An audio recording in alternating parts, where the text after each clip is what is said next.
ஐயா உண்டு. அன்பு குடிமக்கள் அனைவருக்கும் வார்த்தையின் அன்பான வணக்கம். உலக ஜாதகமாக போற்றக்கூடிய அகில திரட்டு அம்மானை என்னும் ஆகமம் ஐயா நாராயண பரம்பொருளால் நமக்கு அருளப்பட்டது.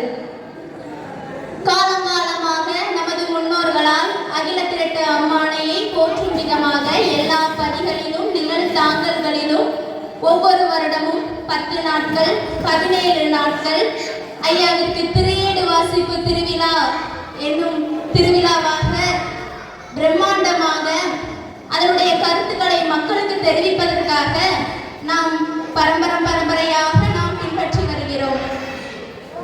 ஐயாவளியை பற்றி அறியாத ஒரு நபர் உங்களிடம் வந்து அகில திரட்டு அம்மானை என்றால் என்ன என்று கேட்டால் 2 வரிகளில் நாம் பதில் சொல்லிவிடலாம்.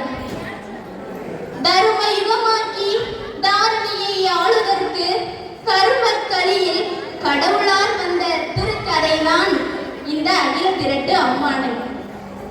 அப்படிப்பட்ட இந்த அகில திரட்டு அம்மானை நம்மெல்லாம் படிக்கிறோம், கேட்கிறோம், பல தடவை பார்த்திருக்கிறோம். ஆனா அது எப்படி தோன்றுச்சு? அது எப்படி தோன்றியது என்றால், ஒரு முறை ஐயா நாராயண பெருமாள் பார்க்கடலிலே பள்ளி கொண்டிருக்கும் போது மங்காத தேவி மாதத்திரு லட்சுமியார், அதாவது அவருடைய துணைவியார், ஐயாவின் பாதத்தின் அருகே அமர்ந்து, தேவரே, என்னை நீங்கள் திருக்கல்யாணம் முடித்து கோவிலை கொண்ட குடியிருப்பிலே இருத்தி எங்கே போகிறீர்கள்?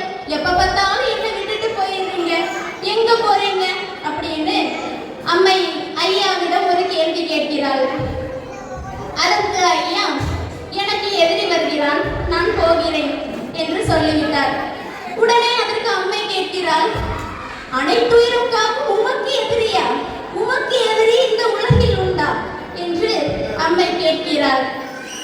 அம்மை கேட்ட அந்த கேள்விக்கு ஐயா சொன்ன பதில்தான் உலகம் தோன்றியது முதல் அசுரன் வந்த அத்தனை செய்திகளையும், இப்பொழுது கலியுகத்திலே நடந்து கொண்டிருக்கின்ற செய்திகளையும், இனி தர்மயுகத்தில் நடக்க இருக்கக்கூடிய செய்தியையும் ஒன்றாக திரட்டி இந்த அகிலத்தையே திரட்டி கூறிய செய்திதான் அகில திரட்டு அம்மானை.